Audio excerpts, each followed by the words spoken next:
মোৰ গোচৰ এই মুহূৰ্তত এই পৰ্যন্ত তদন্ত চলি আছে মোৰ গোচৰত। কালি ৰিজাল্ট কি হ'ব এইটো বেলেগ কথা, কিন্তু ৰিজাল্টটো এটা ভয়ংকৰ ৰিজাল্ট হ'ব। মই আপোনাক কৈ দিওঁ, জাহাজখন চিজ কৰিবই লাগিব। জুবিন গাৰ্গক যদি হত্যা কৰিছিলে, সেই যিখিনি সময়ত কাপোৰযোৰ পিন্ধিছিল তাত ড্ৰাগছ খুৱাই মাৰিলে নে বিপান কৰাই মাৰিলে নে তাত কিবা ব্লাড আছে নে কি আছে, সেই ড্ৰেছযোৰ আজিলৈকে ক'ত আছে কোনোবাই জানে নেকি? গাফিলতি বহুত আছে, তদন্ত প্ৰক্ৰিয়াত গাফিলতি বহুত আছে। আইনী আদালত সাংঘাতিক যুদ্ধ হ'ব। দুনু আহমেদৰ গোচৰৰ যুদ্ধ বাদ দিয়ক, আটাইতকৈ ডাঙৰ যুদ্ধখন হ'ব দুখন দেশৰ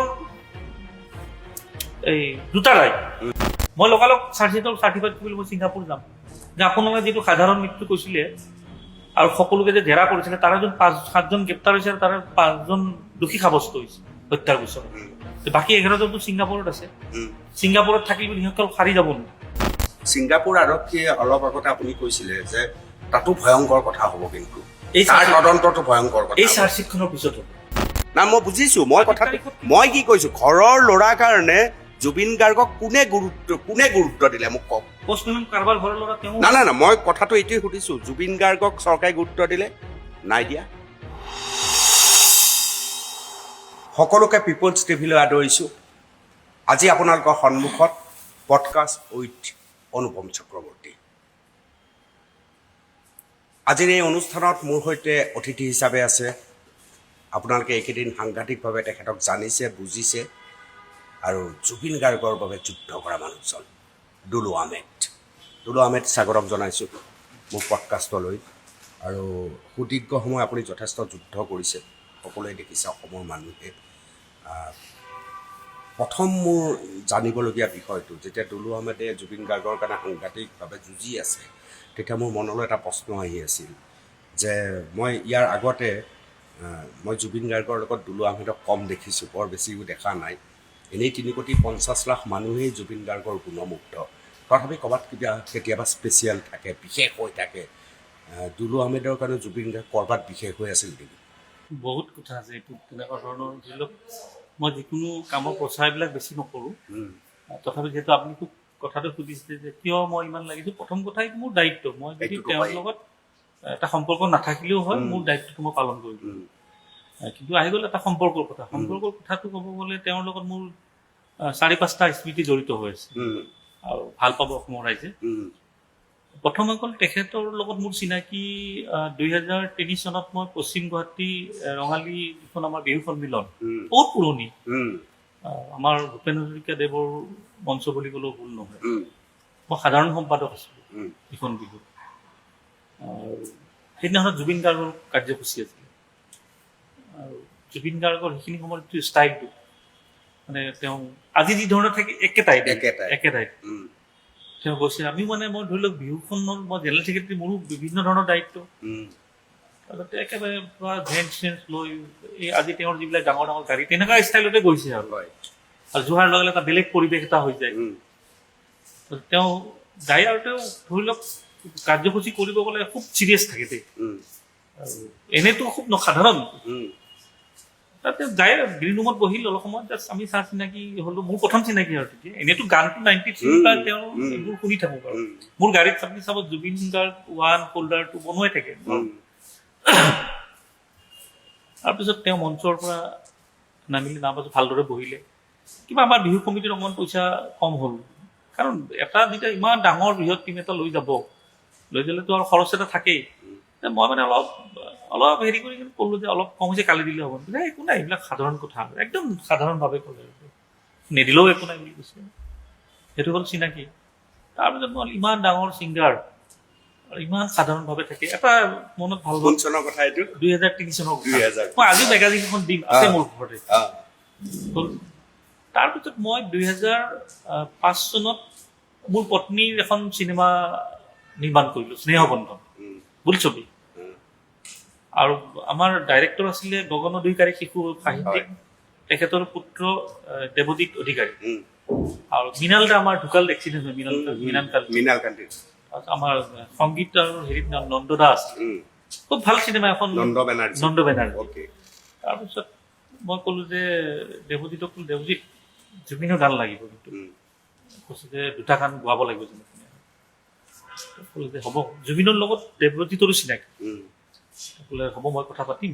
আৰু তুমিও পাতিবা আৰু কথা কিন্তু হ'ব তো আমাৰ দেৱজিৎ অধিকাৰী তাই জুবিনৰ লগত পাতিলে এইবিলাক খুব মানে স্মৃতি জড়িত হৈ আছে দেই যেনেকুৱাকে হয় কৈছে হ'ব টাইমটো মই জনাই দিম কিন্তু কোন টাইমত কওঁ ঠিক নাই ডেটটো কৈছে অমুক দিনা ক'ম কিন্তু টাইমটো তহঁতে খালি তই বুলি কথাবিলাক কৈ দিওঁ তহঁতে চাবি আৰু মই কনফাৰ্ম কৰিলোঁ কৈছে হ'ব চিনেমাৰ শ্বুটিং গোটেই ঢেকীয়াজুলিত হৈছিলে আৰু ভাল কথা কি সেইখন বোলছবি ৰাজ্যিক চলচ্চিত্ৰ এৱাৰ্ডত 1 নং স্থান দখল কৰিছিল স্নেহ বন্ধন বুলি মোৰ পত্নীৰ পৰিচালনা প্ৰযোজক আছিলে আমাক যিদিনা তাৰিখ দিলে ৰখি থাকিলোঁ 12টা বাজিল 1টা বাজিল মই দেৱজিতক ক'লোঁ দেৱজিত মই যাওঁ মই কিন্তু ৰাতি আৰু ইমান দেৰিলৈ মই নাথাকোঁ আৰু খুব বেছি মই 10টা 11টাত থাকোঁ 1টা বাজিল আজি নহ'ব কৈছোঁ নহয় হ'ব তুমি থাকাচোন কোন ষ্টুডিঅ' আছিল ষ্টুডিঅ'টো তেওঁৰ তেতিয়া হেৰিতে আছিলে জোনালীতে আছিলে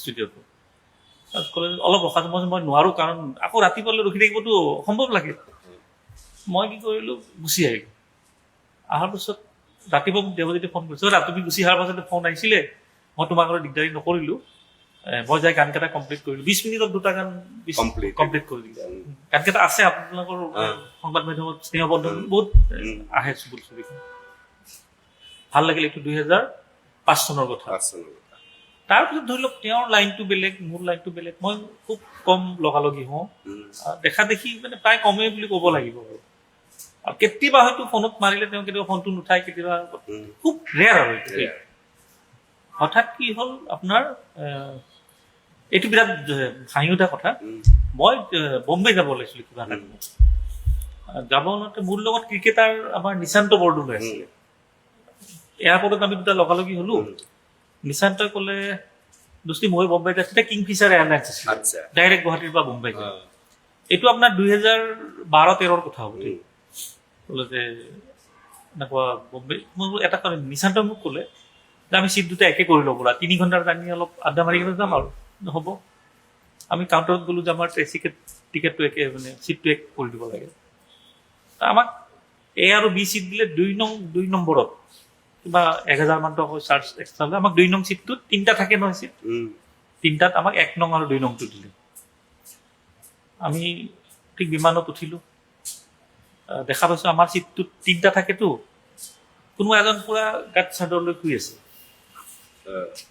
খুব মানে অলৰেডি বহি নহয় শুই আছে 3টা চিটত মই আৰুতো পেচেঞ্জাৰ এটাক মই তাত এইটো লেডিছে হয় নে জেণ্টছ হয় এইটো ক'ব নোৱাৰি চাদৰ লৈ শুই আছে সুকীয়া হ'ব পাৰে বা আমাৰ চিটটো কিবা এলাৰ্ট কৰি দিব পাৰে মই এয়াৰ হোষ্টেছটোক মাতিলোঁ আৰু এই সন্মুখত 2 নম্বৰ মানে এয়াৰ হোষ্টেছ কাষতে থাকে মই ক'লে এনেকুৱা আমাৰ চিটটো কৈছে এইটো মই ক'লে এনেকুৱা কোনোবা শুই আছে এয়াৰ হোষ্টেছটো জোকাই দিলে জোকাই দিয়াৰ পিছত চল এখন লৈ আছিল দেই মানে মুখত গুচাই দিয়া ল'লে জুবিন গাৰ্গ এটা বেয়া শব্দ কৈছে এইটো কয় আৰু আহিলি অশান্তিখন কৰিবি গ'ল মই ক'লো ৰ'ব চিন্তা কৰিব নালাগে মই ব্যৱস্থা কৰি আছোঁ মই মেনেজ কৰোঁ দেই মই বাহিৰত বিমানত গ'লো মই চাই থাকোঁ কোনকেইটা চিট খালী আছে মই তৎক্ষণাত যাই শুই দিওঁ দীঘলীয়া জাৰ্ণি দিল্লী ওচৰৰ জাৰ্ণিবিলাক নহয় বাৰু তথাপিও কেতিয়াবা যদি দিল্লী জাৰ্ণি দেখা পাই যে চিট এইকেইটা খালী আছে মই শুম 2 ঘণ্টা ধুনীয়াকৈ 2 ঘণ্টা শুই দিওঁ আৰু মই পিছফালে দেখিছোঁ বিমানখন খালী মই জুবিনক ক'লোঁ যে হেৰি নিশান্তক মই ক'লোঁ তুমি থাকাচোন পিছফালে এবাৰ চাই আহোঁ তো বিৰাট ভাল হ'ব কিন্তু কিবা এটা কৰচোন গোটেই ৰাতি ষ্টুডিঅ'ত কাম কৰে আকৌ বম্বে গুৱাহাটী আপ ডাউন কৰি থাকে তেওঁৰ তেতিয়াই মানে তেওঁ ৰাতি নুশুৱে চেহেৰাটো দেখিলেই গম পায়তো আমি পিছফালে গ'লোঁ মই চিট পালোঁ তাতে চিট পাই বহি দিলোঁ কাৰ চিট কি চিট নাজানো কোনো নাহিলে পিছত কিন্তু বহি 3 ঘণ্টা আমি জাৰ্ণি কৰিলোঁ তাৰপিছত আৰু লগ পোৱা নাই কিন্তু যেতিয়া বিমানখন বম্বে পালে তেওঁ মনত পৰিছে আমি যে পিছফালে বহি আছোঁ ৰখি আছে চিটত ৰখি থকাৰ পাছত আমি তেওঁৰ ওচৰত পোৱাৰ লগে কৈছোঁ ব'ল একেলগে যাওঁ আৰু আজি ৰাতি বহিম দেই মই ৰাতি বুলি ক'লো মোৰ ভয় লাগিছে আৰু মই বোলো হ'ব বহিম আমি নিশান্ত মই জুবিন এনেকুৱা 3টা খোজকাঢ়ি গৈ আছোঁ ইমান দীঘলীয়া খোজকাঢ়িছোঁ তাতো এটা বেয়া কথা কৈ দিলে এই গোটেই ইমান এটা মানে বেয়া কথাটো মুখত থাকে আৰু হ'ব অলপ মোৰ বিৰাট হাঁহি উঠিল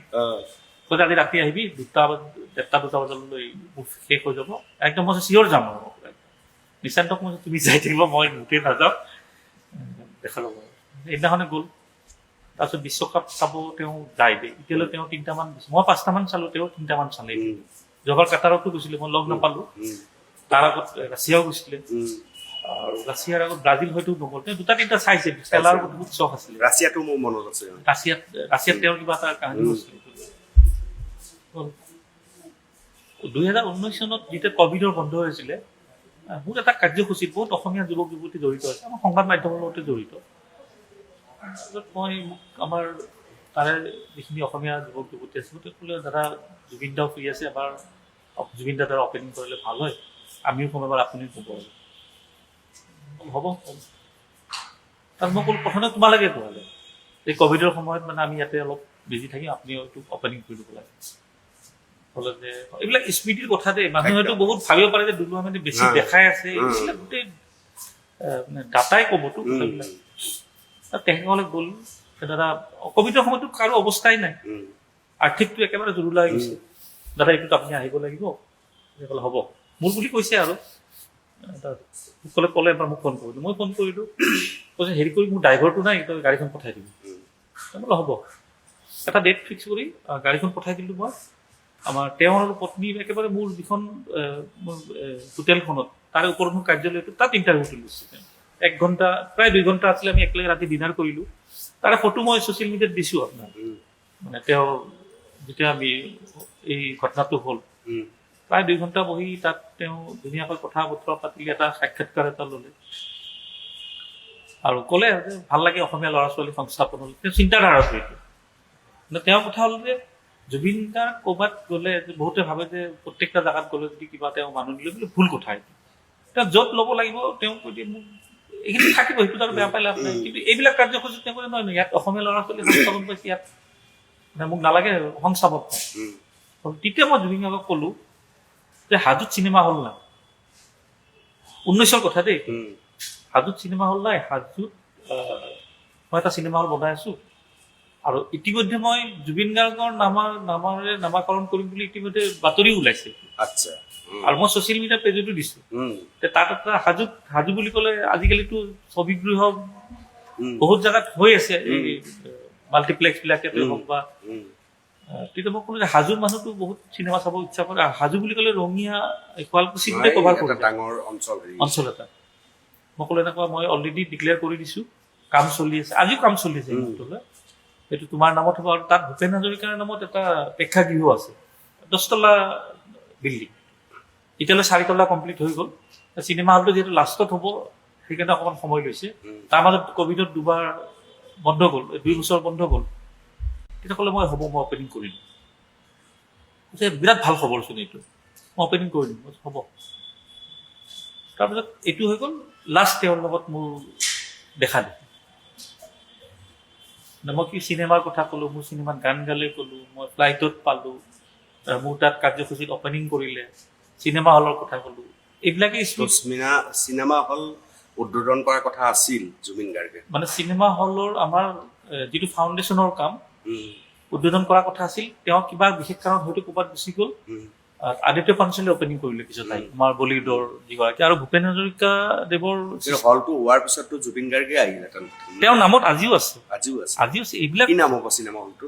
চিনেমা হলটো মানে জুবিন গাৰ্গৰ নামেৰে প্ৰেক্ষাগৃহ বুলি লিখা, আৰু এনেই কমপ্লেক্সটোৰ নাম হৈ গ'ল পঞ্চতীৰ্থ শ্বপিং কমপ্লেক্স। পঞ্চতীৰ্থৰ আৰু হাজোৰ এটা ডাঙৰ আৱেগ। সেইটো মলটোৰ নামে পঞ্চতীৰ্থ। বিজেপি বহুত ডিষ্টাৰ্ব দিছিলে এইটো বন্ধ হোৱাৰ কাৰণে, বিভিন্ন ধৰণৰ কথা কৈছিল, পাৰা নাই। তাৰপিছত তেনেকুৱা গ'ল। হঠাৎ 2023 এটা বিতৰ্ক আহিল, ৰাজনীতিবিলাকক জুবিন গাৰ্গে গালি পাৰে, আৰু এইটো আৰু লেফ্ট ৰাইট গালি পাৰে, বিজেপিয়ে কওক কংগ্ৰেছে কওক সকলোৱে গালি পাৰে, পাৰি দিলে জাতীয় পৰিষদক গালি পাৰে। বিতৰ্ক এটা হ'ল বিৰাট। মই দায়িত্বত আছো, দুদিনক মোক ক'লে বৰ বেয়া কথা কৈছে, যে জুবিনৰ বিৰুদ্ধেতো মই মন্তব্য নিদিওঁ, মই দিম মন্তব্য। কথাবিলাক কেনেকুৱা, কাৰণ ইমান অনুৰাগী জুবিন ফেন ক্লাব আছে, মই দিম। সেইটোৱে নহয় জানো, মানুহ ভুলটোতো ভুল ক'ব লাগিব, ভুলটো ভুল, ভালটো ভাল। এতিয়া আকৌ বহুতে মানে কয় যে দুলু আহমেদে মানে ইমান বেয়াকৈ কৈ থৈছিল, তাৰ বাবে দুলু আহমেদে মানে তেওঁ কথাই নহয় এইটো, মই বেয়াকৈ কৈছো, কাজিয়া লাগিছে, তাতকৈ মুখ্যমন্ত্ৰীৰ লগত লাগিছে, তেওঁ প্ৰতিটো দলৰ লগত লাগিছে, বেয়াকৈ কৈ দিছে মুখৰ আগত।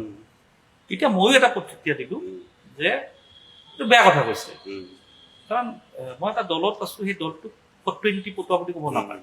আৰু মই প্ৰথমে চালোঁ নিউজটোত, প্ৰথমে ক'ৰবাত এটা কটন কলেজৰ প্ৰগ্ৰেম এটাত দিলে মন্তব্যটো। মই ভাবিলোঁ এনেই ধেমালি কৈ দিলে নেকি। পিছত ছেকেণ্ড আকৌ মন্তব্যটো দিছে একেদিনাই, কোনোবাখন থিয়েটাৰত গৈছিলে।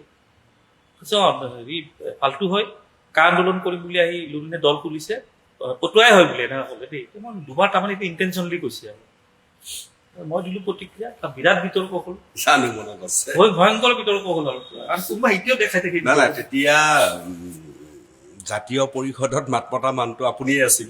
কোনো নামাতিলে, আপুনিয়ে আছিল। জগদীশ দাই কৈছে যে দুটো মই ভুলতো মই কি মনটো, লুৰিনেও কোৱা নাই, জগদীশ দায়েও কোৱা নাই, আপুনিয়ে ক'লে। আৰু সাংঘাতিক বিতৰ্কও হৈছিল তেতিয়া।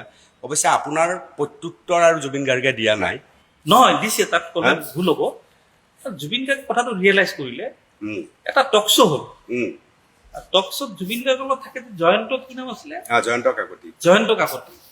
মোক ফোন কৰিলে যে আজি জুবিন গাৰ্গৰ লগত টক শ্ব' আছে, তুমি আহিব লাগিব। এই বিষয়টো দেই, মই হ'ব জুবিনৰ লগত বহিম, বহাত কি আছে, ভালো পাব, ৰাইজেও ভাল পাব। জুবিন গাৰ্গে কৈছে এই নাযাওঁ দেই আৰু মিছামিছি আৰু এখন বিতৰ্ক হ'ব, জয়ন্ত তয়ে যা।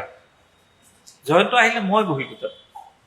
বহাৰ পিছত জয়ন্তই স্পষ্টকৈ কৈ দিলে যে গৰিমা বৌ বেয়া পাইছে জুবিন গাৰ্গে এই কথাটো কোৱাৰ কাৰণে, আৰু এইটো কথা উঠাই লৈছে। তেতিয়া মই কৈছোঁ তেনেহ'লে মোৰো জুবিন গাৰ্গক বেয়াকৈ কোৱা মোৰ কোনো ইণ্টেনশ্যন নাছিলে। মই আজি এই শ্ব'ৰ জৰিয়তে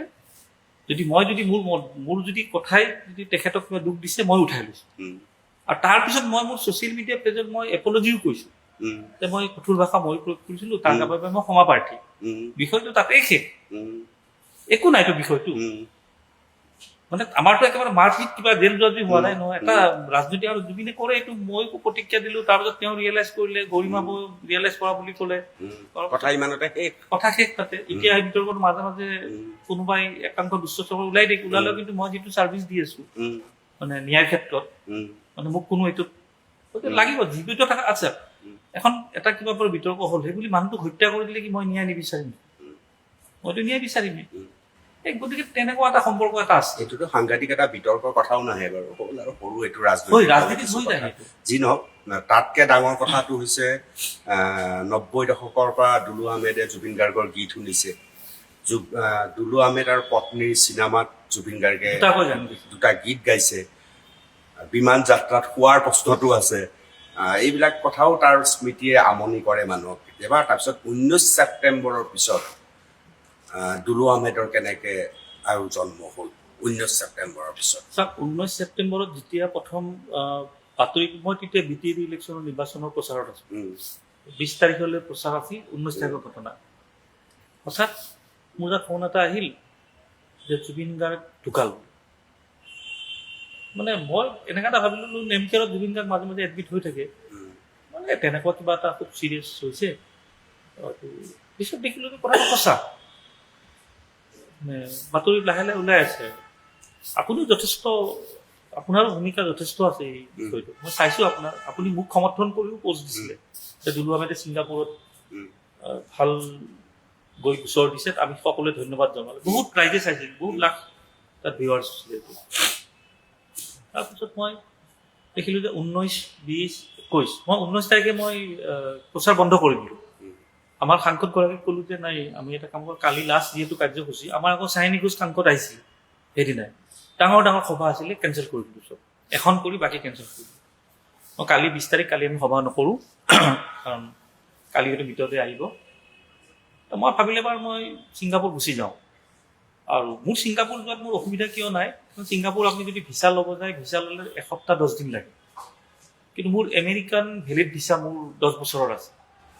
আমেৰিকান ভিছা থাকিলে আপোনাৰ দেখুৱাই দিলেই হৈ গ'লে, দেখাই দিলে আপোনাৰ 96 আৱাৰ্ছ, মানে 4 দিন থাকিব দিয়া। মই লগৰটোক ক'লোঁ মই ছিংগাপুৰ যাওঁ, জুবিনৰ ষ্টেটাছটো খবৰ লৈছোঁ, কাৰণ তাতেতো কোনো ফোন চোন নুঠায় এতিয়া।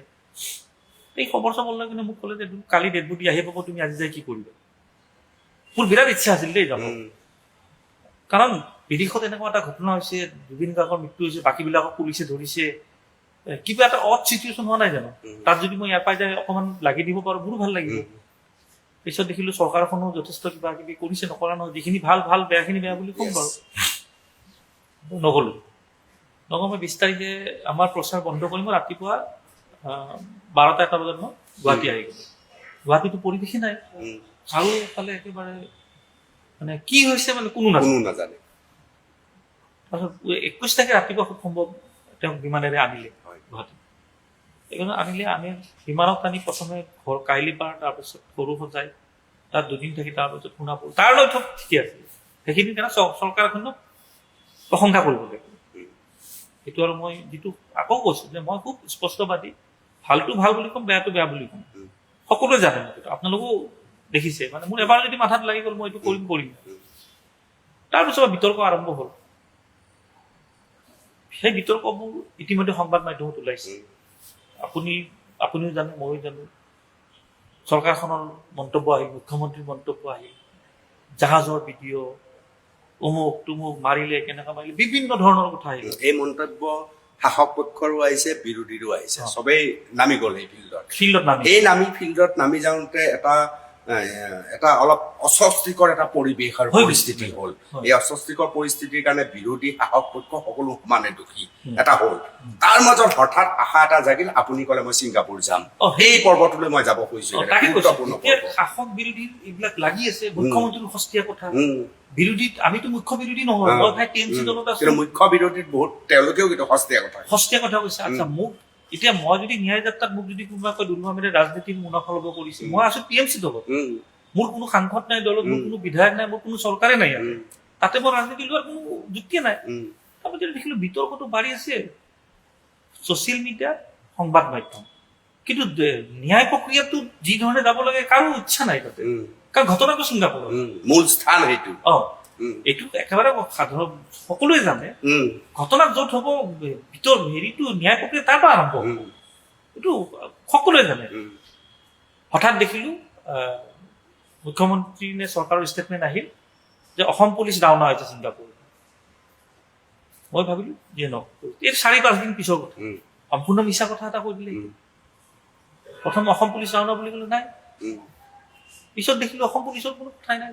তাৰপিছত ভয় খোৱা আৰম্ভ কৰিলো যে ছিংগাপুৰত মৃত্যু হৈছে, ইয়াৰ পৰা হেঁচা দিব লাগিব, তদন্তত সেইবিলাক মানুহ নাহিলে, অসমীয়াবিলাক নাহিলে, আমি কেনে, মুখ্যমন্ত্ৰীৰ কথা আহিলে।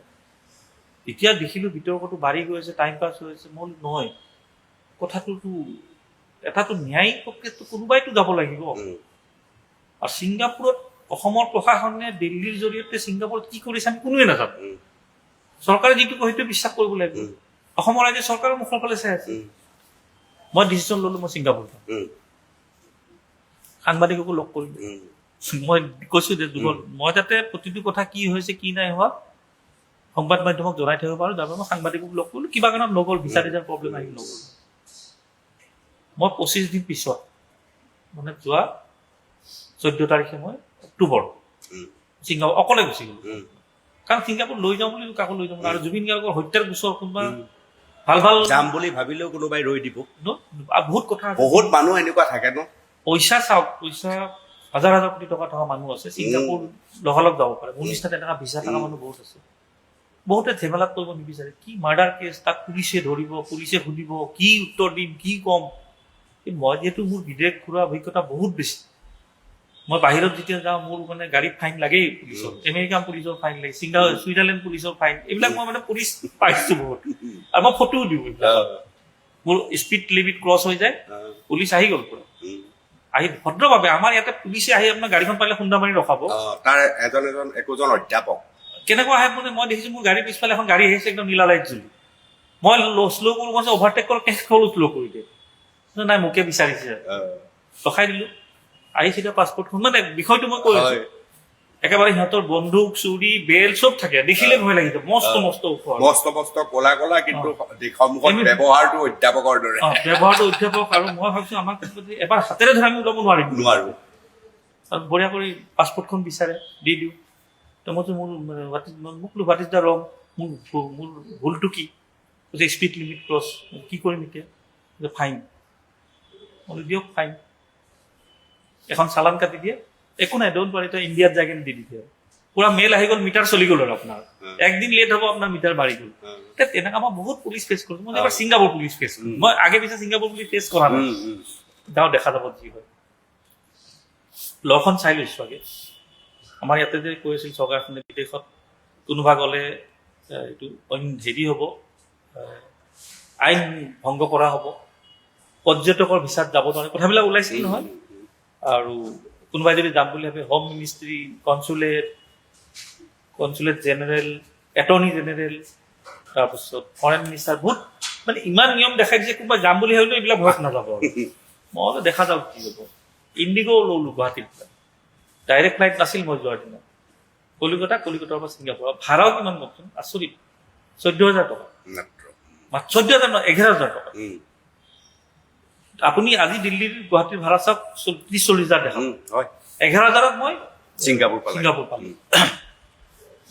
পৰা 14 তাৰিখে ৰাতি পালোঁ। 14 তাৰিখে ৰাতি মই বঢ়িয়াকৈ গোটেই ঠিক ঠাক কৰি 15 তাৰিখে থানাত গ'লো। থানাত কি হ'ল তাৰপিছত এই বিষয়খিনিতো বাৰু ওলাইছে বহুত। থানাত বহুত দেৰিৰ পাছত কেছ ৰেজিষ্টাৰ হ'ল। মই তাৰ পৰা 14ত থাকিলোঁ। 15ত মই ৰাতিপুৱাই থানাৰ কামখিনি কৰাৰ পাছত মই 15 তাৰিখে থানাত যেতিয়া আপুনি আৰম্ভণিতে গ'ল, মোৰ সৰু কথা এটা জানি লওঁ। থানাত গৈ জুবিন গাৰ্গ শব্দটো কৈছে, তেওঁলোকে লগে লগে গম পাইছে যে এই মানুহজনৰ কাৰণেই আহিছে নে আৰু সিহঁতে ডিটেইলছত গৈছে? নহয়, প্ৰথম কথা মইতো FIR খন লিখি লৈ গৈছিলোঁ। FIR খন মই যেতিয়া দিলোঁ, প্ৰথম থানাখনত নল'লে। সেইখন ধৰি লওক আমাৰ যেনে সদৰ থানা, সদৰ থানাতো যিকোনো গোচৰ লয়। সদৰ থানাই মানে তাৰে যিখন মেইন আৰু ছিংগাপুৰ আপোনাৰ চেণ্ট্ৰেল যিখন পুলিচ ষ্টেচন, আৰু তাৰে পৰা ক'লে যে এটা কাম কৰক, গোটেইখিনি শুনি তেওঁলোকে মোক ক'লে যে ৰেফাৰ কৰি দিলে যে অমুক থানাখনত যাওক। মানে যিদিনা ঘটনাটো হৈছিলে জুবিন গাৰ্গৰ, সাগৰত হৈছিলে, সাগৰৰ পৰা যেতিয়া বডিটো লৈ আহিলে পাৰলৈ, তাৰ নিয়াৰেষ্ট থানাখনত পঠাই দিলে, নিয়াৰেষ্ট পুলিচ ষ্টেচন। তাতে যাওক, তাতে আপোনাৰ এইটো হ'ব। আৰু তাতে মই আকৌ পৰিয়ালৰ লোক নহয়, বহুত ধৰণৰ কথা আহিছে, তাতে মোক বহুত সোধ-পোছ কৰিলে। তেতিয়া তেখেতসকলে লাষ্ট বহুত দেৰিৰ পিছত, প্ৰায় প্ৰথমখনত 2 ঘণ্টা, ছেকেণ্ডখনত প্ৰায় 4 ঘণ্টা, মাজত ব্ৰেক হৈছে, লাঞ্চ ব্ৰেক হৈছে, কিবা হৈছে, বহুত সোধ-পোছ কৰি মোক ক'লে ঠিক আছে, আমি গোচৰটো লোৱাৰ সিদ্ধান্ত লৈছোঁ, আপুনি ষ্টেটমেণ্টত আহিব লাগিব। নহ'লে মোৰ ষ্টেটমেণ্ট, যিহেতু মই ট্ৰানজিট ভিছাত আছোঁ, ট্ৰানজিট ভিছা মই দেখাই দিছোঁ যে মই US ভিছাত আহিছোঁ, মই ট্ৰানজিট, আৰু মই টুৰিষ্ট। চব মানে ইমান ভদ্ৰ আৰু ইমান ধুনীয়া বুজাই দিয়ে কথাখিনি। মইতো 2বাৰ গ'লোঁ, ছেকেণ্ড বাৰত মই আহিম বাৰু। ক'লে যে হ'ব, আপুনি ষ্টেটমেণ্টত আমি 2 দিন আগে খবৰ দি দিম। মোৰ ইমান ভাল লাগিল। যিয়ে নহওক ভাই, য'ত ঘটনাটো হৈছে তাত এটা তদন্ত আৰম্ভ হ'ব। বিৰাট ফূৰ্তি লাগিল। মই লগালগ ফেচবুকত মোৰ FIR খনৰ লগত তেখেতসকলে নাম্বাৰ QR কোড দি এখন হেৰি দিছে। আকৌ কোনোবা সেইখনো ডুপ্লিকেট বুলি কয় দেই। মানে মোৰ ইমান সাহস, মই ছিংগাপুৰৰ এখন পুলিচৰ ডুপ্লিকেট কাগজ মই মোৰ ছ'চিয়েল মিডিয়াত দিম। মানুহৰ চিন্তাধাৰা ক'লৈ গৈছে চাব। কংগ্ৰেছীয়ে কোনোবাই গৈছিল, মই ছ'চিয়েল মিডিয়াত দি দিলোঁ। তাত মোৰ পাছপোৰ্ট নম্বৰ, তাত মোৰ হোটেলৰ নাম, তাত মোৰ অধিবক্তাৰ নাম, নম্বৰ, মোৰ নম্বৰ, চব আপলোড হৈ গ'ল। মই ফূৰ্তিত দি দিলোঁ। দি দিয়াৰ পাছত হঠাৎটো ধুমুহাৰ দৰে হৈ গ'ল। ছিংগাপুৰত কেছ ৰেজিষ্টাৰ হৈছে, আৰু মানে বেলেগ, আৰু 11টাৰ নাম আছে তাত। মোক এজনে ফোন কৰিছে, তোমাৰ মানে ৰিক্স হ'ব। কিহৰ কাৰণে? তোমাৰ গোটেই নাম্বাৰ, হোটেলৰ নাম, তোমাৰ মোবাইল নাম্বাৰ, তোমাৰ পাছপোৰ্ট নম্বৰ চব আহি গ'ল তাত। এইটো মাৰ্ডাৰ কেছ এটা, মানে বিৰাট। মই কৈছোঁ নহয়, মোৰ কাম হৈ গ'ল, মই এতিয়া হোটেল নাযাম, মই এয়াৰপৰ্ট যাম ডাইৰেক্ট। ময়ো এইখিনি, মই হোটেল কিয় যাম? মোৰ কাম হৈ গ'ল ছিংগাপুৰত, অকলে মই ঘূৰিব লগা মোৰ একো নাই তাতে। আৰু আগে পিছে মই প্ৰায় 10 বাৰমান ছিংগাপুৰ গৈছোঁ। মই আহিছোঁ হোটেলত, 2 দিনৰ বুক আছিলে, পে'মেণ্টটো কৰি দিলোঁ, আগে কৰা আছিলে। মই হেৰি ক'লোঁ যে মোৰ ফ্লাইট বিফৰ হৈছে, মোক চেক আউট কৰি দিব লাগে। 1 ৰাতি নাথাকিলোঁ মই। আপোনাৰ ফোন পাইছোঁ মই তাৰপিছত। মই এয়াৰপৰ্ট আহিলোঁ, আপোনাৰ ফোন পাইছোঁ, আৰু আমাৰ সাংবাদিক জ্যেষ্ঠ কিছুমান ফোন মাৰিছে। এয়াৰপৰ্টত আহি বহি, ছিংগাপুৰৰ এয়াৰপৰ্টটো হোটেলত কৰি ভাল লাগে বহি তাত। বিৰাট ধুনীয়া পৰিৱেশ। বহিলোঁ, ফোন আহিছে, ফোনত চব ৰেচপণ্ড কৰি আছোঁ, কথা পাতি আছোঁ। আৰু মই এতিয়া আহিব লাগিব মালয়েছিয়া, কাৰণ মই ট্ৰানজিট ভিছাত গৈছোঁ। মোৰ নেক্সট ডেষ্টিনেশ্যনটো মানে ইণ্ডিয়াৰ বাহিৰে বেলেগ কাণ্ট্ৰিত দেখাব লাগিব। মই কুৱালালামপুৰ আহি গ'লোঁ। 2800 টকা মোৰ প্ৰিপন ল'লে, ফ্লাইটটো মই আগুৱাই ল'লোঁ আৰু। কাৰণ মোৰ নেক্সট দিনা দিনৰ 12টা বজাত আছিলে, আৰু মই নেক্সট ৰাতি 10টাত গৈ পাইছোঁ। মানে 12 ঘণ্টা বাকী আছেই। মই তাত যাই কৈছোঁ বহুত ফ্লাইট আছে, এয়াৰ এছিয়াৰ ফ্লাইট, মালয়েছিয়া ছিংগাপুৰ বহুত চলে। ক'লে যে হেৰি, মই সেইটো মোক প্ৰিপন কৰি দিব লাগে। 2টা নে 3টা বজাত মই পালোঁ ফ্লাইট এটা। আহিলোঁ, আহি আকৌ মালয়েছিয়া পালোঁ। মালয়েছিয়াত দিনটো শুলোঁ মই। মালয়েছিয়াৰ পৰা আহিলোঁ মই বেংগলোৰ। মোৰ বন্ধু এজনৰ কিবা অসুখ হৈছিলে, আমাৰ অসমৰে। আহি তাৰো খবৰ ল'লোঁ। মানে এটা জাৰ্ণিত গোটেই কৰি আহিছোঁ আৰু বেংগলোৰৰ পৰা গুৱাহাটী আহি পেলাই গুৱাহাটীৰ মাজত এইটো যি লাগিলে তাৰপিছত ধৰি লওক ৰাইজে ভাল পালে, বহুত সমৰ্থন কৰিলে, এইবোৰ কথা বহুত পাতিলোৱে। দিনে দিনে বিতৰ্কবোৰ বাঢ়ি গ'ল। বাঢ়ি যোৱাৰ পাছত মই প্ৰতিটো কথা অসমৰ ৰাইজক ৰাজহুৱা কৰি আছোঁ, ছিংগাপুৰ পুলিচক মই জনাই আছোঁ। আৰু ছিংগাপুৰ পুলিচে মোক প্ৰতিটো কথা মেইলত মোক জনাই আছে। মোৰ গোচৰ এই মুহূৰ্তত এই পৰ্যন্তও তদন্ত চলি আছে মোৰ গোচৰত। কালি ৰিজাল্ট কি হ'ব সেইটো বেলেগ কথা, কিন্তু ৰিজাল্টটো এটা ভয়ংকৰ ৰিজাল্ট হ'ব, মই আপোনাক কৈ দিওঁ। কিয় হ'ব সেইটোও কম, এনেই কৈ দিলে নহ'বতো ভয়ংকৰ বুলি। বিতৰ্ক বাঢ়ি গৈ আছে। হঠাৎ মই এদিন ফোন কৰিলোঁ যে কিছুমান ডেভেলপমেণ্ট আছে, মই যাব খোজোঁ ছিংগাপুৰত। ছিংগাপুৰ আৰক্ষীক ক'লে? আৰক্ষী ক'লে আহিব পাৰে আপুনি। আকৌ গ'লোঁ মই 1 নৱেম্বৰ, যোৱা 1 নৱেম্বৰত, যিটো ডিচেম্বৰ পৰিছে 1 নৱেম্বৰত গ'লোঁ। তাতেও গ'লোঁ, এক ৰাতিত যাই ডেভেলপমেণ্টখিনি কৈ আহিলোঁ। কৈ অহাৰ পিছত মোৰ আয়ৰ নাম চাম নম্বৰ মোক গোটেইখিনি দিলে। আৰু এইখিনিও ক'লে যে তদন্তৰ পিছতে এইটো ইয়াত কোৰ্টত কেছটো চলিব, আৰু আপোনাৰ যিকোনো ডেভেলপমেণ্ট থাকে আপুনি জনাব। হ'ব। আকৌ মই লৈ আহি ইয়াতে গুৱাহাটী পালোঁ, এক ৰাতি থাকিলোঁ আগতে। মানে মই গুৱাহাটী আৰু উজনি অসম অহা যোৱা কৰাৰ নিচিনা হৈছে। থকাৰ পিছত মই ইয়াতে আহি দেখিলোঁ আয়োগখন গঠন কৰিছে ইয়াতে। আহি আয়োগত মই গ'লোঁ। সাক্ষ্য দিলে আপুনি? কাৰণ চিটিং জাষ্ট আমি ন্যায় বিচাৰিতো এগৰাকী ন্যায়াধীশকতো বিশ্বাস কৰিব লাগিব। এগৰাকী চৰকাৰখনে যিহেতু ন্যায়াধীশক দায়িত্ব অৰ্পণ কৰিছে, আমাৰো দায়িত্ব। আমাৰো দায়িত্ব। কিন্তু বহুতে নগ'ল তাত, যিবিলাকে ডাঙৰকৈ কৈ আছিলে, ৰাজনীতিকৰ কথা কৈছো মই, ন্যায় লাগে, জাষ্টিছ ফৰ জুবিন, কোনো নগ'ল। কিন্তু তাতে দায়িত্ব আছিলে। মই গ'লো আৰু ৰাজনীতিক মই অখিল গগৈ গৈছে, দেওবৰ চাগে হয়তো লাষ্টত গ'ল, ডেটটো এক্সটেণ্ডো কৰিছে, এতিয়াও যাব পাৰে, সময় আছে। মই যাই ক'লো প্ৰথম যে মোৰ যদি মই অসমত গোচৰ কৰা নাই, মই কৰিছোঁ ছিংগাপুৰত। যদি আপোনালোকে ছিংগাপুৰৰ মেটাৰটো লয় তেতিয়াহ'লে মই ক'ব বিচাৰোঁ, আৰু যদি নলয় তেতিয়াহ'লে মই ক'ব লগা একো নাই। তেতিয়া ন্যায়াধীশগৰাকীৰ লগত আৰু এগৰাকী তেখেতৰ আণ্ডাৰত কোনোবা এগৰাকী দিছিলে এছ এছ অফিচাৰ, তেওঁ কথা পতাৰ পিছত কৈছে নহয় তোমাৰ সেইটো ল'ব দিছে। তাৰপিছত ক'লে শপতনামা যোগে দিব লাগিব। মই দ্বিতীয় দিনাই মই ক'লোঁ যে ঠিক আছে, মই লাষ্ট দিনাৰ আগে মই দি যাম শপতনামা। মই শপতনামাত মই দিম শপতনামাখন। তাতো মই একেটাই কথা কৈছোঁ যে যদি 5গৰাকী জাহাজত থকা তেতিয়ালৈ ইতিমধ্যে মুখ্যমন্ত্ৰীৰ ষ্টেটমেণ্ট আহিছে, এইটো হত্যা হৈছে, অমুক হৈছে, তমুক হৈছে, এছেম্বলিত আগৰ কথা এইটো দেই। মই গোটেইবিলাক কথা ক'লোঁ, যদি হত্যা হৈছে তেওঁতো নিশ্চয় অসমত হোৱা নাই, ছিংগাপুৰৰ হোটেলত হোৱা নাই, বা ছিংগাপুৰৰ ৰাজপথত হোৱা নাই। তেওঁৰ হত্যাটো হৈছে জীৱিত আমি দেখিছোঁ সাগৰলৈ। সাগৰত হৈছিলে, সাগৰত 16 জন আছিল, 5গৰাকী গ্ৰেপ্তাৰ হৈছে, 11গৰাকী গ্ৰেপ্তাৰ হোৱা নাই, সেইকেইগৰাকী গ্ৰেপ্তাৰ কৰিব লাগে। মোৰ এইখনতো মই দিছোঁ এইখন আয়োগৰ ওচৰত।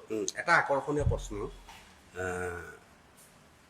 আমি ছিংগাপুৰৰ আৰক্ষীয়ে প্ৰাথমিক তদন্তত আমি গম পাইছিলোঁ, কোৱা হৈছিল যে এইটো এটা দুৰ্ঘটনা, মই নাজানো যিটো চলি আছিল।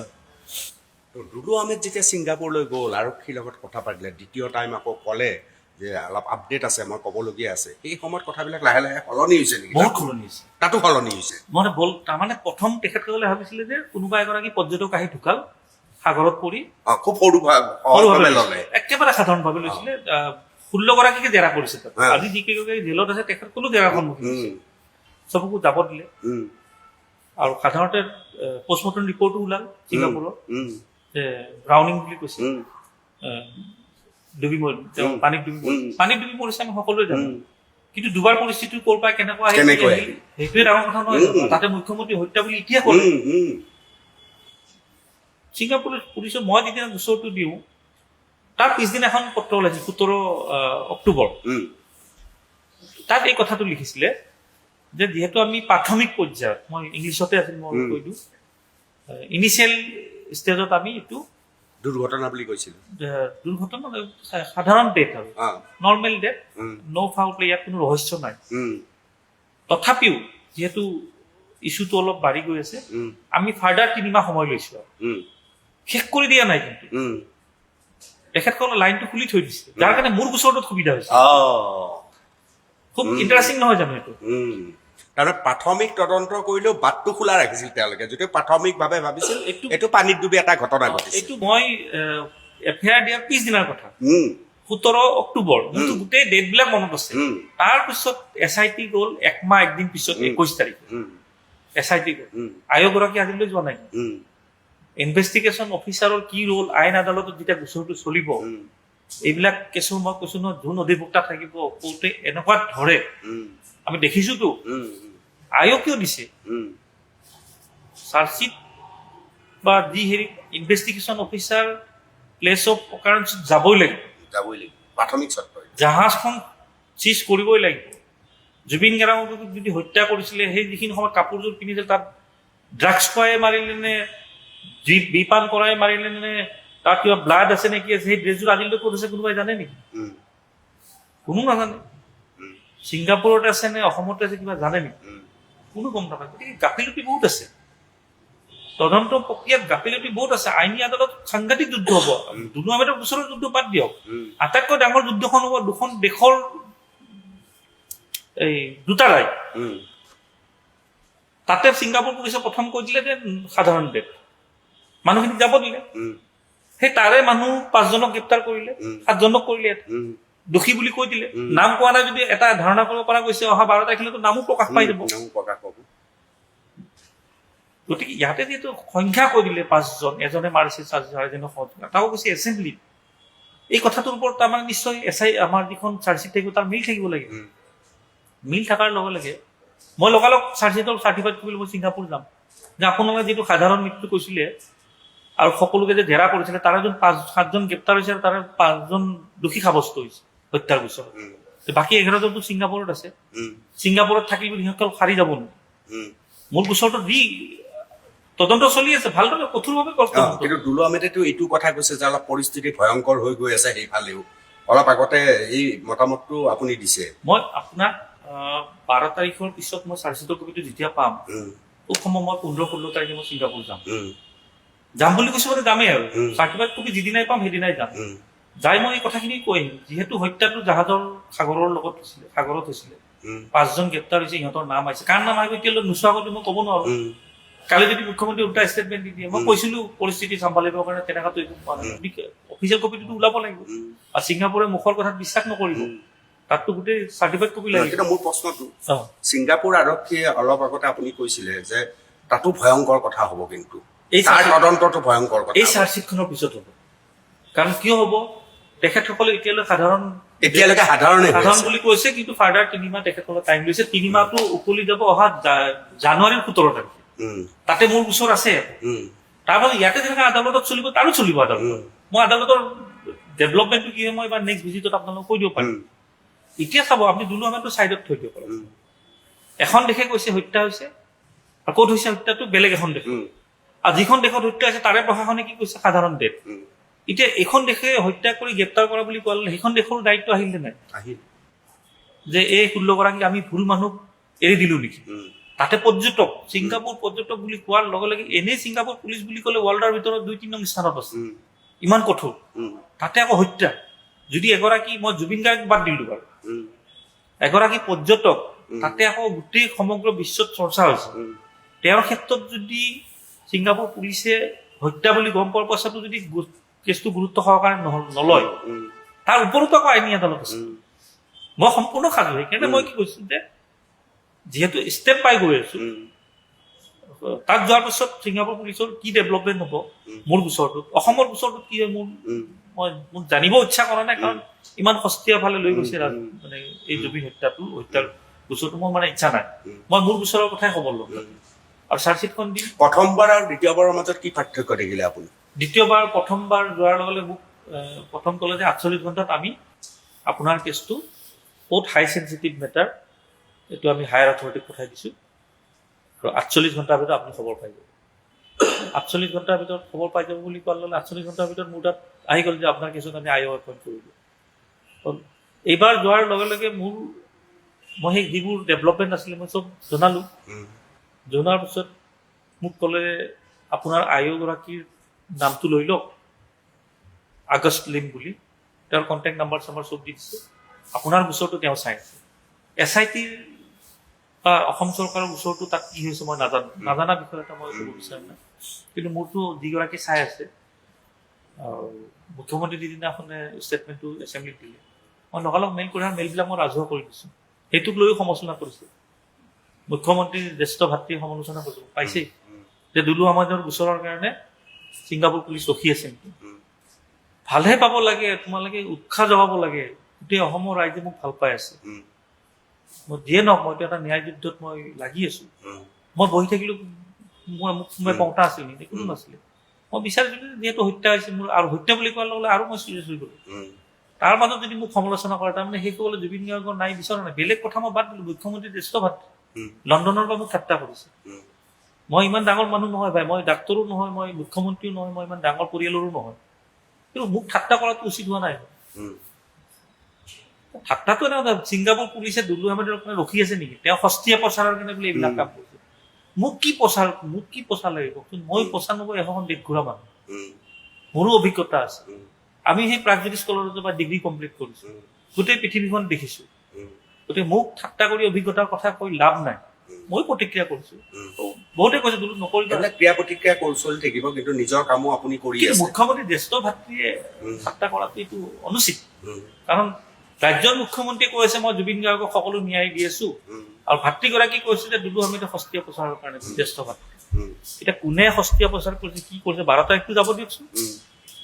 এইটোতো শেষ হোৱা নাই। তো আপুনি যেতিয়া গোচৰ দিলে, আমাৰ সকলোৰে মানুহৰ মাজত এটাই চৰ্চা, যিটো বিষয় কৈছে যে সেইদিনা ইয়ত পাৰ্টিত যিসকল প্ৰৱাসী অসমীয়া আছে, তেওঁলোকক SITয়ে মাতিলে, এজন নাহিলে, বাকীকেইজন আহিলে। সেইকেইজন মানুহক লৈ অসমৰ মানুহৰ বহুত বেছি সন্দেহ আছে। তেওঁলোকক বিশ্বাসঘাতক শব্দটো ব্যৱহাৰ কৰিছে। অসমীয়াৰ প্ৰতি দায়বদ্ধতা নাই, সেই কথাটো অসমৰ মানুহে কৈছে যে ৰৈ আছোঁ, তোমালোকে কিয় ক'ব নোৱাৰা? তোমালোকে নিজাববীয়াকৈতো কথাটো ক'ব পাৰা। ইমান কেইজন মানুহৰ সন্মুখত এজন মানুহ ডুবি মৰাটো সম্ভৱ নেকি? সেইসকলৰ নামো তালৈ আপোনাৰ সেইটোৱে মই জানিব বিচাৰিছোঁ। এতিয়া তাতকৈ আটাইতকৈ ডাঙৰ কথাটো শুনক আপোনাৰ। 5 গৰাকী মুখ্যমন্ত্ৰী কোৱা মতে 5 গৰাকী, আমি এটা আইডিয়া কৰিব পাৰিছো কাৰ কাৰ নাম ক'ব। মই আহোঁ শ্যাম কানু মহন্ত, খুব গুৰুত্বপূৰ্ণ কথা এইটো। শ্যাম কানু মহন্ত খুব সম্ভৱ চাৰ্জেলৰ নামটো আহিব লাগে। মই যিটো মানে এইটো মোৰ ধাৰণা, মানে নোচোৱাকৈ মই ক'ব নোৱাৰিম, মোৰ ধাৰণাটো মই ক'ব পাৰো নহয়। 5 গৰাকী কৈছে, আৰু যদি বেলেগ হ'লেও ইমান টাইমটো গ্ৰেপ্তাৰ কৰিলে হয় বা নামখিনি প্ৰকাশ কৰিলে হয়। কিন্তু বেলেগৰ কথা অহাই নাই। 5 গৰাকী মানে জেলত থকা 5 গৰাকী হ'ব। সেইফালৰ পৰা মই নাভাবো যে যিগৰাকী দেহৰক্ষী 2 গৰাকী, সিহঁতসকলে কিবা হত্যাৰ গোচৰত নামাৰিব, মই এইটো ভাবা নাই। গতিকে কিবা মানি ট্ৰান্সফাৰত আহিব। যদি শ্যাম কানু মহন্তৰ নামটো চাৰ্জশ্বিটত আহে, খুব গুৰুত্বপূৰ্ণ কথা এইটো, অনুপম দা, এইটো মানে ৰাইজেও ভাল পাব। শ্যাম কানু মহন্ত যদি দোষী নাম আহে, কি কাৰণে আহিব? নৰ্থ ইষ্ট ফেষ্টিভেলৰ অৰ্গেনাইজাৰ শ্যাম কানু মহন্ত। তেওঁৰ নামটো যদি গ্ৰেপ্তাৰ আৰু হত্যা আৰু ফেষ্টিভেলৰ অৰ্গেনাইজাৰ হিচাপে আহে দোষী বুলি, সেই একেটাই গোচৰত যিটো ইয়ত পাৰ্টি হৈছিল সাগৰত, সেইটো নৰ্থ ইষ্ট ফেষ্টিভেলৰ পাৰ্ট নাছিল। সেইটো এৰেঞ্জ কৰিছিলে ছিংগাপুৰ এছ'চিয়েশ্যন। 11 গৰাকী। নৰ্থ ইষ্ট ফেষ্টিভেল আয়োজন কৰা শ্যাম কানু মহন্ত দোষী হ'ব পাৰে।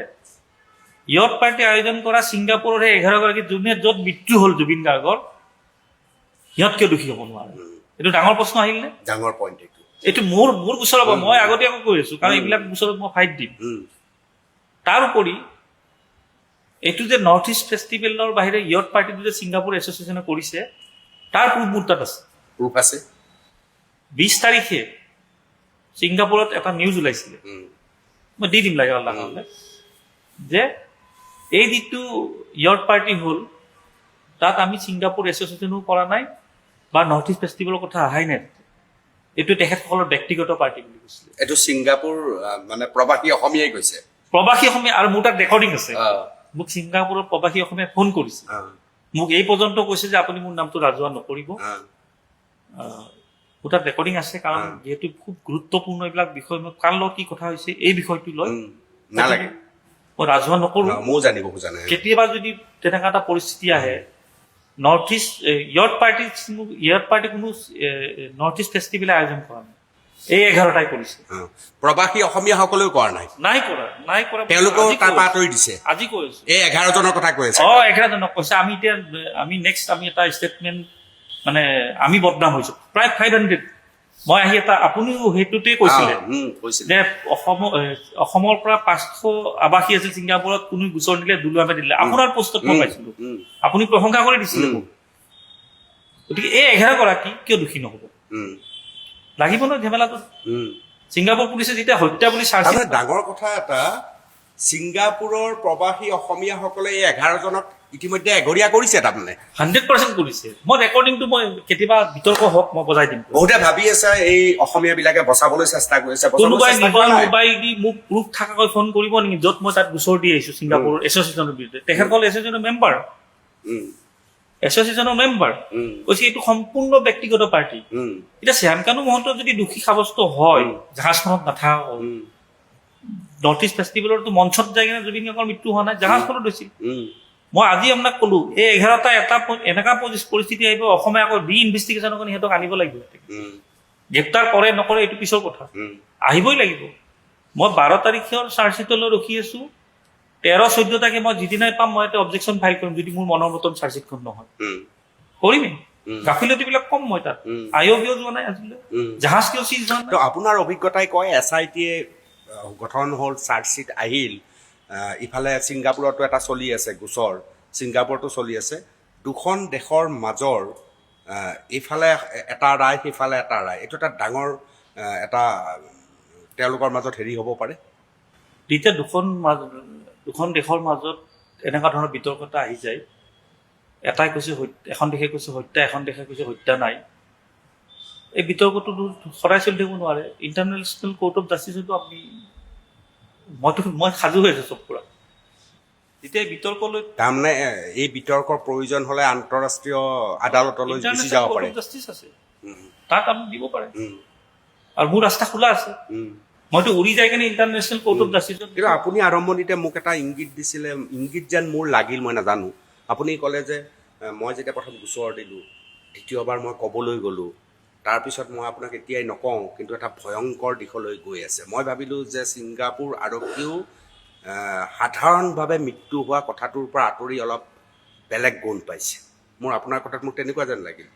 ছিংগাপুৰ আৰক্ষী প্ৰথম পোৱা নাছিলে, কিন্তু আজিকালিতো ধৰি লওক মই কি ডেভেলপমেণ্ট জনাইছোঁ ছিংগাপুৰ আৰক্ষীক, সেইটো বেলেগ কথা। আজিকালি যি ষ্টেটমেণ্ট দিয়ক লগালগ জুবিন গাৰ্গৰ ক্ষেত্ৰত আপলোড হৈ যায়, আপুনি ইণ্টাৰনেশ্যনেলি চাব পাৰে। গুগলত জুবিন গাৰ্গৰ কি ষ্টেটমেণ্ট দিছে চৰকাৰে, মুখ্যমন্ত্ৰী SIT লগালগ আপলোড হৈ যায়। এই গোটেইবোৰ ছিংগাপুৰ পুলিচে কিন্তু নোট কৰি আছে, যাৰ বাবে আজিলৈ এতিয়া অসমৰ কোৰ্টত গোচৰটো চলিব 12 তাৰিখৰ পিছত। ছিংগাপুৰত সেই পৰ্যায়টো অহা নাই ন এতিয়া। কিন্তু আপোনাৰ এনেকুৱা লাগিছে যে ছিংগাপুৰতো হয়তো হত্যাৰ দিশটো পৰ্যালোচনা আৰম্ভ হৈ যাব, অনুসন্ধান আৰম্ভ হৈ যাব। ইয়াতে যেতিয়া গ্ৰেপ্তাৰ হত্যা বুলি ক'ব, এনেকাতো হোৱা নাই যে অসমত হত্যা হ'ল আৰু ছিংগাপুৰৰ পৰা ঘূৰি অহাৰ পাছত ধৰা পৰিল। হত্যাটোতো জুবিন গাৰ্গৰ ছিংগাপুৰত হৈছে, সাগৰত হৈছে। বুজিছো, এই দিশত ছিংগাপুৰ আৰক্ষীও যাব পাৰে। বহুত যাব পাৰে। আৰু দুলু আহমেদে নিজে কি ভাবে হত্যা? মই ভাবো যে 100% হত্যা হৈছেই হৈছে। ছিংগাপুৰত গৈও সেইটো অকমান ক'ব নোৱাৰি, সকলো কথা অনুভৱটো কৰিব পাৰি ন। মই কনভিন্স কৰাব পাৰিছো। যোৱা 4 দিন আগত মুখ্যমন্ত্ৰী যেতিয়া ক'লে, মই লগালগ মেইল পঠাওঁতে মোক ক'লে যে 4 তাৰিখলৈ আমাৰ আয়োগৰাকী ছুটীত আছে, হোৱাটছআপ নাম্বাৰ দিলে যে আপুনি যি ডেভেলপমেণ্ট আছে এইটো জনাই দিয়ক। যদি মোৰ গোচৰত তদন্ত চলি নাথাকিলে মোক ক'লে হয় নেকি, মই ৰাজহুৱা কৰি দিছো। এতিয়া 12 তাৰিখটো গোটেই অসমৰ ৰাইজৰ বাবে গুৰুত্বপূৰ্ণ, আৰু মোৰ বাবেতো আৰু গুৰুত্বপূৰ্ণ। মোৰ দায়িত্ব বাঢ়িল, মোৰ কষ্ট বাঢ়িল। মই খৰচৰ কথা চিন্তাই কৰা নাই। মই আগে কৈছো ছিংগাপুৰ যালে যে বহুত 50 বাৰ ছিংগাপুৰ যাব লগা হ'ব পাৰে, একো ডাঙৰ কথা নহয়। কাৰণ মই বিচাৰিছো কি জুবিন গাৰ্গৰ হত্যাটো, এইটো জুবিন গাৰ্গক হত্যা কৰা মানুহ নেকি? আজি দুলু আহমেদক হত্যা কৰিলেও যে ৰাজনীতি বহুত বেছি কথা কয়, মোক কৰিলে মোৰ ক্ষেত্ৰতো হয়তো মানুহে এক্সকিউজ কৰিব। জুবিন গাৰ্গক মাৰিব লগা কি আছে? মাৰিব লগাটো মানুহে নহয়, জুবিন গাৰ্গ একেবাৰে মাটিৰ লগত থকা মানুহ। তাতে আকৌ CM-এ কৈ দিছে যে হত্যা হৈছে। আৰু যোৱাকালি CM-ৰ এটা মন্তব্য চালো, মোৰ হাঁহি উঠিছে, কি ক'ম কি নক'ম। তেওঁ কৈছে মই ৰৌৰে বিনালে চোৱা নাই, মই চাম সময়ত, আৰু এইকাৰণে চোৱা নাই তাতে গোটেই সাগৰৰ শ্বুটিং হৈছিলে, মই এইটো ভাল পোৱা নাই। আৰু তুমি চিনেমাখনৰ সাগৰত যোৱা শ্বুটিং ভাল পোৱা নাই, য'ত মৃত্যু নহ'ল, হত্যা নহ'ল জুবিন গাৰ্গৰ, য'ত সাগৰত যাই হত্যা কৰিলে সেই 11 গৰাকীৰ নাম নাই। এইবিলাক কথা ৰাইজে লক্ষ্য কৰি আছে। কিন্তু নাই, এই দুটা কথা আচলতে এনেকুৱা হ'ব লাগে। মই মুখ্যমন্ত্ৰী এই কথাটো সমৰ্থন কৰোঁ যে সাগৰৰ ওপৰত শ্বুটিং কৰিব নালাগিছিল, কাৰণ জুই আৰু পানীৰ কথা আছে। একে সময়তে কিন্তু ছিংগাপুৰৰ ছিংগাপুৰৰ 11জন মানুহৰ নামো আহিব লাগিছিল। মই সেইটোৱে কৈছোঁ, মই সেইটোৱে কওঁ। মই সেইটোত বেয়া পাইছোঁ কাৰণ মই কিয় বেয়া পাইছোঁ বুলি মই বেয়া পালে মুখ্যমন্ত্ৰীৰ একো ক্ষতি নহয়, কিন্তু মই গোচৰটো কৰি আছোঁ, মই প্ৰত্যেকটা মুখ্যমন্ত্ৰীৰ ষ্টেটমেণ্ট চাই আছোঁ। আৰু ইয়াতেতো বেলেগ মন্ত্ৰী কোনো মই ইয়াত ফৰেন মিনিষ্টাৰ বাকী চৰকাৰ SITৰ কি কথা হৈ আছে চলি আছে সেইবিলাক আমি 12 তাৰিখে গম পাম, কিন্তু দুলু আহমেদৰ এটা শব্দ মিলিছে মুখ্যমন্ত্ৰীৰ লগত, হত্যা। আগৰ পৰাই কৈছিলে দুলু আহমেদেও ভাবে যে এইটো হত্যা। হত্যা কোনে কৰিছে, কেইজনে কৰিছে, এইবিলাক কথা 12 তাৰিখৰ পিছত ওলাব, বা আপোনাৰ ছিংগাপুৰত যি চলি আছে তাতো বহুত সূত্ৰ হয়তো ওলাব। কিন্তু আপুনিও লাহে লাহে এইটো বিশ্বাস কৰিছেনে যে ছিংগাপুৰ আৰক্ষীও আপুনি ভবা ধৰণৰ দিশেৰে হত্যাকাণ্ড বুলি অনুসন্ধান আৰম্ভ হ'ব? চাওক, আমাৰ মানে মই ছিংগাপুৰ আৰক্ষীৰ কথা কৈছোঁ, মই ভাবা নাভাবালৈ তেখেতসকলৰ কথাই নাই। তেখেতসকলৰ যিটো আইনী প্ৰক্ৰিয়া বহুত কঠোৰ, আৰু বিশেষকৈ পৰ্যটকৰ ক্ষেত্ৰত আৰু মানে দেশখনৰ বদনাম হৈ যাবতো। তোমাৰ দেশত যায় এজনক হত্যা কৰি দিলে আৰু তোমালোকে ডুবি মৰা বুলি কৈ গোচৰটো তেওঁলোকে পৰ্যটকক দেৱতাৰ দৰে জ্ঞান কৰে। দেৱতাৰ দৰে ছিংগাপুৰখন পৰ্যটকৰ ওপৰত নিৰ্ভৰ কৰি আছে, নিৰ্ভৰ কৰা দেশ এইখন, আৰু সৰু দেশটো, সৰু দেশ। আপুনি মানে গুৱাহাটীখন বুলি ক'লেও ভুল নহয়, ইমান সৰু।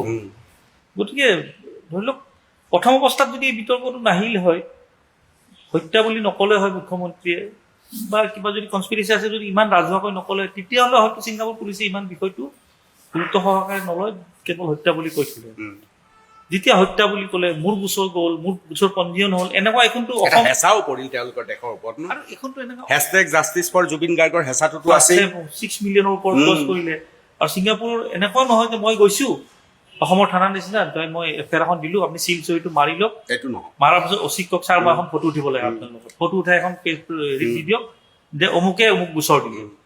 মানে মোক বহুত দেৰি মোক সোধপোছ কৰাৰ পিছত মোৰ গোচৰ লৈছে। মইতো এটা সময়ত মোৰে ভাবিছে মোৰ গোচৰটো কিবা কৈ লওক, আৰু মনত মোৰে ভাব আহিছে লাষ্টত মোক কৈ দিলে আমি ল'ব নোৱাৰিম, কাৰণ মইতো পৰিয়ালৰ লোক নহয়। মোক বাৰ বাৰ সেইটো কথা সুধিছে যে তুমি পৰিয়ালৰ লোক নহয়। মই জুবিন গাৰ্গ পাব্লিক ফিগাৰ হয়, মোৰ দায়িত্ব আছে, টুৰিষ্ট হয়, আৰু মই মানে কনভিন্স কৰাব পাৰিছোঁ, সেইখিনি মানে মোৰ শক্তি মোক দিছে। আৰু এতিয়াও মোৰ ভাল লাগিছে। আপুনি যিখন যুদ্ধ কৰিছে, এইখন যুদ্ধ অসমৰ মানুহে বিচাৰিছিল। অসমৰ মানুহৰ কথা হ'ল যে এই 11জন মানুহ কেনেকৈ হাৰি যাব, কেনেকৈ হাৰি যাব। গতিকে এই যুদ্ধখন আপুনি লৈ গৈছে। আপুনি গোচৰটো দিয়াৰ কাৰণে আপোনাৰ সাহসক মই ইয়াৰ পৰাও মই অভিনন্দন জনাইছোঁ, এই সততাটোক মই অভিনন্দন জনাইছোঁ। এতিয়া এই 11জন মানুহ যদি গ্ৰেপ্তাৰ হোৱা পৰ্যায়লৈ যায়, মই অসমৰ কথা কোৱা নাই, ছিংগাপুৰ আৰক্ষীৰ দ্বাৰা, এইটোতো এটা একদম আপুনি লোৱা লক্ষ্য আৰু উদ্দেশ্য, অসমৰ মানুহে দেখি থকা, অনুভৱ কৰি থকা কথাবিলাক একেবাৰে সত্য বুলি প্ৰমাণ হ'ব। মই সেই পৰ্যায়লৈ গৈ আছোঁ। শত্ৰু বাঢ়িছে, মোৰ শত্ৰু বাঢ়িছে, বহুতে ঠাট্টাও কৰিছে, মই কিন্তু কেয়াৰ কৰা নাই। ছিংগাপুৰৰ হোটেলত থাকিব পৰা ধৰণৰ পৰিৱেশ আপোনাৰ আছেনে নাই এতিয়া? মই এইবাৰ যেতিয়াই যাম মই হোটেলৰ নাম, মোৰ ফোন নম্বৰ, মোৰ এড্ৰেছ মই দি যাম। মোৰো এইখিনি সৎসাহস আছে। চাওঁ, মইতো আপোনাক ক'লোৱে প্ৰথমবাৰ দিওঁতে মোৰ নম্বৰ, হোটেলৰ নাম আপুনি চাব কাগজখনত, চব আপলোড হৈ গৈছিলে। আৰু মোৰ খালি কি, যেতিয়া মই ছাকচেছ হ'লোঁ, যে গোচৰ পঞ্জীয়ন কৰালোঁ, 1 মিনিট মোৰ থাকিব মন যোৱা নাই, কাৰণ ইছ্যুটোৱে বেলেগ। এইবাৰ গ'লে মই কোনো আইলেণ্ডত ছিংগাপুৰৰ প্ৰতি সেই দুৰ্বলতাটো নোহোৱা হৈ গ'ল, কাৰণ লক্ষ্যটো জুবিন গাৰ্গ নাথাকিলে। আগতে ছিংগাপুৰ বুলি ক'লে তাত সন্তোষা আইলেণ্ড আছে, বিভিন্ন জেগা আছে, ক্ৰুজত ঘূৰিব যাওঁ, ডাঙৰ ডাঙৰ ক্ৰুজত, তাত মালয়েছিয়া যাওঁ, ক'ৰবাত যায়। এইবাৰ মই দুবাৰ গ'লোঁ, দুবাৰে 1 ৰাতি থাকিলোঁ, 1 ৰাতি থাকিলোঁ, 1 ৰাতি গুচি আহিলোঁ। আৰু এইবাৰ মই গ'লে কিন্তু আইলেণ্ডত যাম, যিটো আইলেণ্ডত মই আগৰ 2বাৰে নগ'লোঁ, আইলেণ্ডত যাম, হোটেলখনতো যাম, চাব লাগিবতো কি হৈছিলে। তো 3,50,00,000 মানুহৰ মাজৰ এজন আপুনিও চাৰ্জশ্বিটৰ 12 ডিচেম্বৰলৈ দিনটোলৈ ৰৈ আছে নহয়? মোৰ বাবে বহুত গুৰুত্বপূৰ্ণ 12 ডিচেম্বৰ।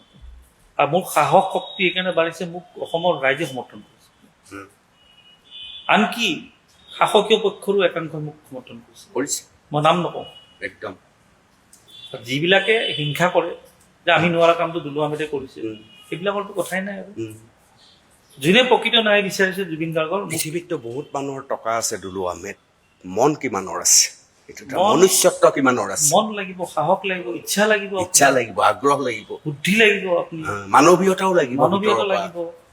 মই জুবিন গাৰ্গৰ বন্ধু, মই অমুক কৰিছিলোঁ তমুক কৰিছিলোঁ কোৱা মানুহ বহুত, মই এই ধৰণে যুদ্ধ কৰা মানুহ কিমান? মই ইয়াতে দিদিনাখনে কি ক'লে দাদা, এই ধৰণে যুদ্ধ কৰা মানুহ কিমান? মোৰ মানে জুবিনৰ অমুক, মই জুবিনৰ কাষৰ, বহুত কথা ক'ব পাৰি। মোৰ লগত যদি বেছি নালাগে আৰু যদি তেনেকুৱা 5জন পালো হয় মোৰ লগত, এই গোচৰ উল্টা পুল্টা কৰাই দিলো। উল্টা পুল্টা মানে একদম তুল পাৰ লগাই দিলো হয়। উল্টা পুল্টা বুলি ক'লে অলপ ভুল বুজে, তুল পাৰ লগাই দিলো। এটা কাম দুলু আহমেদে কৰিব পাৰে নে নাই? যিহেতু মোক ক'লে যে ছিংগাপুৰৰ যিসকল প্ৰৱাসী অসমীয়া আছে তেওঁলোকৰ যিটো অনুষ্ঠান আছে, সেই অনুষ্ঠানটোৱে 11জন মানুহক আঁতৰাই দিছে। তেওঁলোকে কৈছে যে ইয়াত পাৰ্টিৰ লগত আমাৰ কোনো সম্পৰ্ক নাই। তেওঁলোকে আপোনাক সহায় কৰিবনে নাই? সহায় কৰাৰ মানসিকতা তেওঁলোকৰ থকা যেন লাগিছে নে নাই আপোনাক? আপোনাক মই যদি ৰেকৰ্ডিংটো শুনাই দিওঁ, নিশ্চয় আপুনি ভাল পাব। মই শুনাই দিম। নিজে ফোন নম্বৰ বা কোনোবাই ফোন মাৰি যে দুলু আহমেদ, মই আপোনাৰ কালি শ্ব'টো চালো, এই বিতৰ্কলৈ কোনোবা এটা শ্ব'ত তেওঁ চাইছে, আপুনি বিৰাট গাত লগাকৈ কথা কৈছে, সেই কথাটো আপুনিও কৈছে। 500 মানুহ থকাৰ পিছত এজনৰ কিয় গোচন দিয়ে, এইটো কিন্তু আজিও তেখেতসকলৰ গাত লাগিছে ন? লাগিছে। তেতিয়া সকলো আপুনি কি বিচাৰিছে? কৈছে আমাৰ গোটেই কমিউনিটিটোক বদনাম। তেখেতসকলৰ এটা চিন্তা আছে, যদিও তেখেতসকল ছিংগাপুৰত থাকে, পৰিয়ালটো ইয়াতেই থাকে। আজি আপুনি যে কৈছে ছিংগাপুৰত গ'লে হোটেলত থাকে, মোৰ কি তাতে ক্ষতি কৰিব? মোক তাত ক্ষতি কৰিব তেখেতসকলৰ পৰিয়ালৰ ৰাইজে ক্ষতি কৰিব। কথাবিলাক তেনেকুৱা নহয় জানো? মই ন্যায় বিচাৰি গ'লে মোক যদি ছিংগাপুৰত সেইসকলে ক্ষতি কৰে, প্ৰত্যেকৰ পৰিয়াল ইয়াতে আছে। তাৰমানে তেওঁলোকৰ আত্মদহন হোৱা যেন লাগিছে অনুষ্ঠানটো। সেই 11জনক 11জনক বাদ দি যে আমি কি কৰিলো, এইটো আমাৰ বদনাম হৈছে, আমাৰ বদনাম হৈছে। ছিংগাপুৰ এছ'চিয়েশ্যন বুলি ক'লে তাত যিমান অসমীয়া আছে 99% জড়িত আছে। থাকিবই লাগিব, গ'লেইতো তাৰ এছ'চিয়েশ্যনৰ আণ্ডাৰত আহিয়ে যায়। তেখেতসকলে ষ্টেটমেণ্টটো দিছিলে তাত যে ভৱিষ্যতলৈ আপোনাক সহায় কৰাৰ সম্ভাৱনা আছেনে বিচাৰিলে? মই আগে ক'লো যে মোৰ লগত যদি আৰু 5জন থাকিলে হয়, আৰু এনেও মই কৰি আছো যথেষ্ট, আৰু কৰি যাম, শেষ পৰ্যায়লৈ কৰি যাম, ৰাইজে দেখি থাকিব। ইয়াত কোনো ধৰণৰ কম্প্ৰমাইজ নাই, কোনো ধৰণৰ কম্প্ৰমাইজ। ইয়াত মোৰ বহুত প্ৰত্যাহ্বান আহিব, মোৰ বহুত চেলেঞ্জ আহিব, বহুত শত্ৰু বাঢ়িব। এইবিলাক মই ছিংগাপুৰ এছ'চিয়েশ্যনৰ আণ্ডাৰত এসময়ত মই আৰু জিতুল সোণোৱালে তাত গৈ অনুষ্ঠানো কৰিছোঁ। মোৰ চিনাকি সেইসকল। এতিয়া এই জুবিনৰ মৃত্যুৰ পিছত মোৰ তেওঁলোকৰ লগত যোগাযোগ হোৱা নাই, কিন্তু বহুত কেইবাজনকো মই জানো বা তেওঁলোকেও মোক জানে। গতিকে মই এই অনুষ্ঠানৰ পৰা দুলু আহমেদক সন্মুখত ৰাখি মই এছ'চিয়েশ্যনক, ভাল মানুহ আছে তাত, আমাৰ যোৰহাটৰ মানুহ আছে, শিৱসাগৰ, গোলাঘাট, তেজপুৰ, ভাল মানুহ আছে তাত। 11জনে কৰা ভুলটো আনবিলাকে গা পাতি ল'ব নালাগে। মই বিচাৰোঁ যে তেওঁলোকো ওলাই আহক আমাৰ নিচিনা, সন্মুখৰ পৰা গোটেই বিষয়টো মুকলি কৰি দিয়ক, আৰু দুলু আহমেদে যিটো কাম কৰিছে সেই কামটোত তেওঁলোকে সহযোগ কৰিলে ভাল হয়।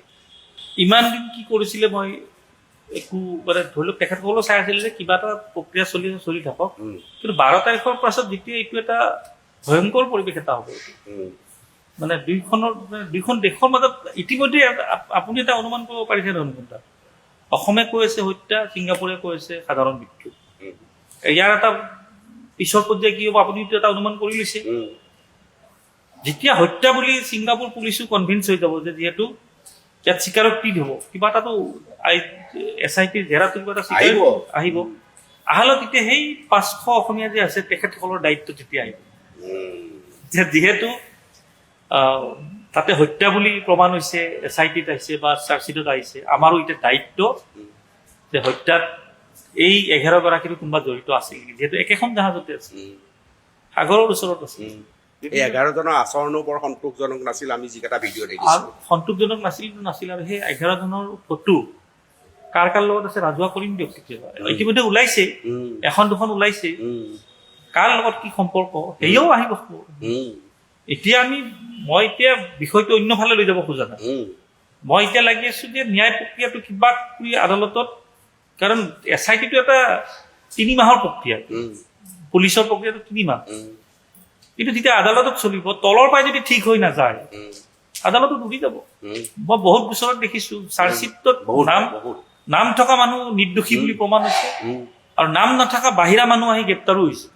একদম এনেকুৱা বহুত কথা, আৰু এইটো গোচৰত মই তেনেকুৱা বহুত দেখিছো, বহুত আছে। মই কৈছোৱে নহয় জাহাজখনৰ কথা কৈছো আয়ৰ দুলু কথা আহমেদ, মই আচলতে আজি আপোনাৰ ৰাজনৈতিক জীৱনৰ কথা পাতিবলৈ মন আছিল, কিন্তু আমি যিটো বিষয় লৈছোঁ মই ভাবোঁ এইটো বিষয়ত ৰাজনৈতিক কথা বতৰাবিলাক নপতাই ভাল। উচিতো অনুচিতো আৰু পৰিৱেশো নাই। আমি অন্ততঃ 12 তাৰিখলৈ কি হ'ব, কেনেকৈ আগবাঢ়িব, এই সমগ্ৰ কথা বতৰাবিলাক আমি চাব লাগিব। আৰু আজি অনুষ্ঠানত উপস্থিত থকা হয় বহুত বহুত ধন্যবাদ জনাইছোঁ। বহুত কথা দুলু আৰু এটা আহমেদৰ মই মুখত সৰুকৈ শুনিলোঁ। এটা কথা কৈ লওঁ, কাৰণ আপোনাক হয়তো বহুত দিন আৰু নাপাব পাৰোঁ। এইবিলাক চলি থাকাতে 1 মিনিট মই বেছি সময় নলওঁ বাৰু। এই যোৱাকালি পোষ্ট মেলনৰ কাৰণে যিটো কৰিলে, পোষ্ট মেলনৰ প্ৰসংগটো সেই প্ৰসংগটো অলপ ৰাইজে গম পাব লাগে, কিন্তু খুব বেয়া হৈছে।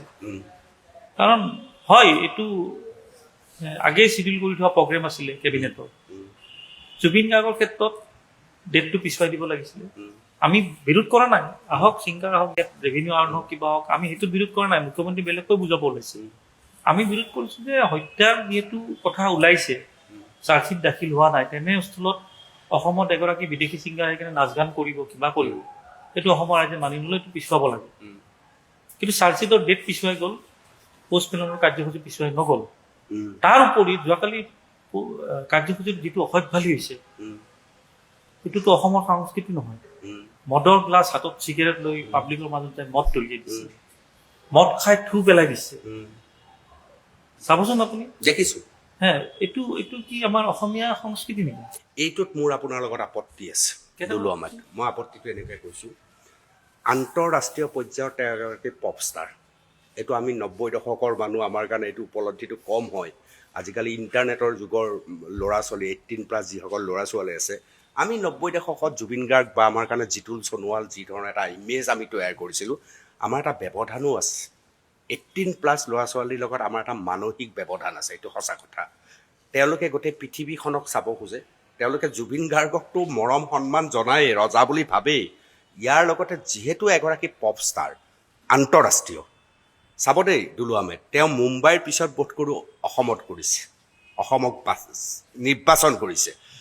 তেনে এগৰাকী আন্তঃৰাষ্ট্ৰীয় পপ ষ্টাৰৰ এটা অনুষ্ঠান বহু মাহৰ আগত ঠিক হোৱাৰ পিছত বাতিল কৰাটো সহজ নহয়। এখনতো ভ্ৰাম্যমাণ থিয়েটাৰ নহয়। নাই, পিছুৱাই দিব নোৱাৰি, কাৰণ তেওঁ ইয়াৰ পিছত হয়তো জাৰ্মানীত আছে, ইয়াৰ পিছত হয়তো ছুইজাৰলেণ্ডত আছে। আচ্ছা, 6 মাহ নহ'লে বাৰু জুবিন গাৰ্গৰ ক্ষেত্ৰত। নাই, মই কথাটো কৈছোঁ যে মোৰ ধাৰণা যে আন্তঃৰাষ্ট্ৰীয় পৰ্যায়ৰ এগৰাকী শিল্পী, তেওঁৰ সমগ্ৰ পৃথিৱীত অনুষ্ঠান ঠিক হৈ থাকে। গতিকে তাত অসমলৈ অহাটোৱে আমাৰ কাৰণে সৌভাগ্যৰ কথা। এনেকুৱা এজন মানুহ ইয়ালৈ আহিছে। কেৱল মই কৈছোঁ, কেৱল বিৰোধ কৰিবলৈ বিৰোধ কৰা উচিত নহয়, নহয় জানো? চৰকাৰে, আপুনিও কৈছে, চৰকাৰে ভাল কৰিলে ভাল, বেয়া কৰিলে বেয়া। আৰু যিটো কালচাৰৰ কথা আপুনি কৈছে, ভিতৰত মদ চিগাৰেট, একদম সঁচা কথা। আমি সেইটো কালচাৰৰ মানুহ নহয়। কিন্তু আপুনি মনত ৰাখিব, এইটো হৈছে ইণ্টাৰনেটৰ যুগ। এই যুগটোৰ কিছু কথা আমি গ্ৰহণ কৰিব পাৰিব লাগিব। বজাৰ, অৰ্থ ব্যৱস্থা, নিজৰ মত থাকিবই। হয়, আপোনাৰ মত বেলেগ হ'ব পাৰে, মোৰ দৃষ্টিভংগী সেইটো। ৰাইজৰ মত বেলেগ হ'ব পাৰে, কিন্তু চবে নিজৰ মত কোৱাৰ অধিকাৰ সকলোৰে আছে। কিন্তু মই নিবিচাৰোঁ দুলু আহমেদ যে আজি যদি আপুনিও জানে, জুবিন গাৰ্গ যদি জীয়াই থাকিলহেঁতেন, পোষ্ট মেলনৰ কথাটো তেওঁ সমৰ্থন কৰিলেহেঁতেন। তুলনা কৰিব নাপায়। জুবিন গাৰ্গ নিজৰ জেগা। আৰু এইটোতো হৈছে ন, পোষ্ট মেলনে আহি ক'বলগীয়া হৈছে ন, যে মই জুবিনৰ দেশত আহিছোঁ। ওলাইছেতো মুখৰ পৰা। আৰু এটা কথা হৈছে, আপুনি তুলনা বুলি কওঁতে মই এটা উত্তৰ পালোঁ এইটোত, যে প্ৰগ্ৰেমটো আয়োজন কৰিছিলে আছাম টুৰিজিম পোষ্ট মেলন। মুখ্যমন্ত্ৰী নিজে কৈছে যে আমাৰ ইয়াত লাভ লোকচান একো নাই, মই উল্টা 1 কোটি টকা দিছোঁ, লগা হ'লে খৰচ কৰিব পাৰিম। এইটো CMৰ ষ্টেটমেণ্ট। মই 2 দিন আগেয়ে কৈছিলোঁ যে পোষ্ট মেলনৰ ক্ষেত্ৰত ডক্তৰ, নিৰাপত্তাৰক্ষী, চৰকাৰী, ব্যক্তিগত, এম্বুলেন্স, থকা খোৱাৰ ব্যৱস্থা কিমান আহিব আপুনি চাব। সেইটো মই 2 দিন আগে কৈছিলোঁ। আৰু জুবিন গাৰ্গৰ নৰ্থ ইষ্ট ফেষ্টিভেল এই অসম টুৰিজিমৰ সমৰ্থনতে হৈছিলে, অফিচিয়েল ডকুমেণ্ট আছে। পোষ্ট মেলনক তোমালোকে কোটি কোটি খৰচ কৰি কিনে নিৰাপত্তা দিলা ইয়াত, আৰু জুবিন গাৰ্গক ইয়াৰ পৰা যেতিয়া পঠাই দিলা, জুবিন গাৰ্গকতো আমাৰ ঘৰৰ ল'ৰা বুলি সকলোৱে অৱহেলা কৰিলে। অৱহেলা আৰু ব্যৱহাৰৰ বাহিৰে জুবিন গাৰ্গে কি পালে? তাত চৰকাৰ দোষী, তাত বিৰোধী ৰাজনৈতিক দল, তেওঁলোকেও দোষী। না, মই বুজিছোঁ, মই কি কৈছোঁ, ঘৰৰ ল'ৰাৰ কাৰণে জুবিন গাৰ্গক কোনে গুৰুত্ব দিলে মোক কওক। পষ্টমেন কাৰোবাৰ ঘৰৰ ল'ৰা তেওঁ না না না মই কথাটো এইটোৱে সুধিছো জুবিন গাৰ্গক চৰকাৰে গুৰুত্ব দিলে নাই দিয়া দিয়াহেঁতেন জীয়াই থাকোঁতে পদ্মশ্ৰী দিলেহেঁতেন নিদিলে আজি গৌৰৱ গগৈক আদি কৰি বিৰোধী দলে কিমান জুবিন গাৰ্গক দিলে নাই দিয়া জুবিন গাৰ্গক যোনে দিছে সেয়া হৈছে সাধাৰণ জনতা তই বুলি মতা মানুহবোৰ এই যে দুলু আহমেদক যে জুবিন গাৰ্গে তই বুলি মাতে এই যে অনুপম চক্ৰৱৰ্তীক তই বুলি মাতে এই যিটো উমাল সংস্পৰ্শ এই ধৰণৰ 3,50,00,000 মানুহৰ বেছিভাগকে তই বুলি মাতে জুবিন গাৰ্গে উমাল সংস্পৰ্শ আছে সেইবিলাকেহে গুৰুত্ব দিছে মই তাকে কৈছো যে জুবিন গাৰ্গক যেতিয়া ছিংগাপুৰ লৈ গ'ল অসম টুৰিজিমৰ দায়িত্ব আছিলে নিশ্চয় আছে যে ডক্টৰ পুলিচ ব্যক্তিগত নিৰাপত্তাৰক্ষী এম্বুলেন্স চব ৰাখিব লাগে তাতেই নহয় তাৰ আগতেই আছে আমি একো নেদেখিলো কিন্তু কেতিয়া সেইটোতো হয়েই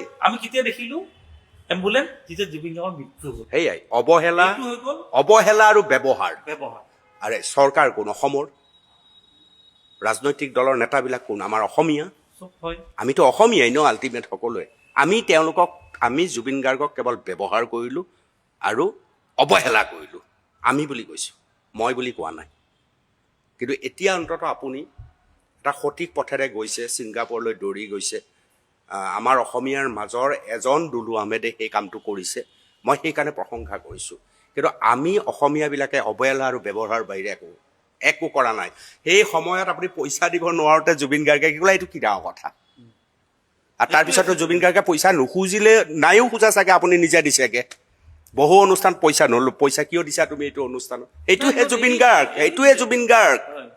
সেইটো জুবিন গাৰ্গ ন আৰু এটা কথা হৈছে মাজতে যোৱাকালিও মই দেখিলোঁ এইটো ঠাট্টা কৰাৰ কথা নহয় মুখ্যমন্ত্ৰীয়ে ক'লে যে শ্যাম কানু আৰু এইটো কি নাম সিদ্ধাৰ্থ শৰ্মা যে বিৰাট ধনী ঘৰৰ ল'ৰা আৰু তেখেতসকল 3 মাহ মাটিত শুইছে ৰুটি খাইছে মহে কামুৰিছে ভূত দেখিছে গতিকে ইমান ধনী ল'ৰাৰ মই অনুভৱ 3 মাহ ৰাখিছোঁ বুলি ক'লে শ্যাম কানুৰ ক্ষেত্ৰত মই নাজানো শ্যাম কানু মহন্তৰ ফেমিলি বেকগ্ৰাউণ্ড কি নাজানো সিদ্ধাৰ্থ শৰ্মা মই য'ত আছিলোঁ শান্তিপুৰত আপুনিও গম পাব শান্তিপুৰৰ মোৰ ঘৰৰ কাষতে আছিলে সিদ্ধাৰ্থ শৰ্মা খুব সাধাৰণ ঘৰৰ তেখেতৰ মাতৃ ঘৰে ঘৰে এই ৰাজস্থানৰ কিছুমান এই মছলাই হওক কিবা সেইবোৰ বিক্ৰী কৰে খুব সাধাৰণ ঘৰ তেওঁক আকৌ ধনী বনাই দিছে যে ইমান ধনী মানুহ এটা জেলত আছে এইবিলাক কথা মানে যিমানে কৈ থাকিব এনেকুৱা নহয় যে চবে জুবিন গাৰ্গৰ পইচা খাই সি ধনীয়া হ'ল ন পিছলৈ ধনী হ'ল ৰাজস্থানত গৈ জন্মগত ধনী নহয় টকা ল'লে অসমৰ জমা দিলে ৰাজস্থানত কিন্তু জন্মগতটো ধনী নহয় জন্মগতটো তেওঁ একেবাৰে সাধাৰণ পৰিয়ালৰ তেওঁক বনাই দিছে একদম ডাঙৰ মানুহ এটাক মই জেলত থৈ দিছোঁ কথাটো তাত নহয় কথা কিছুমান কওঁতে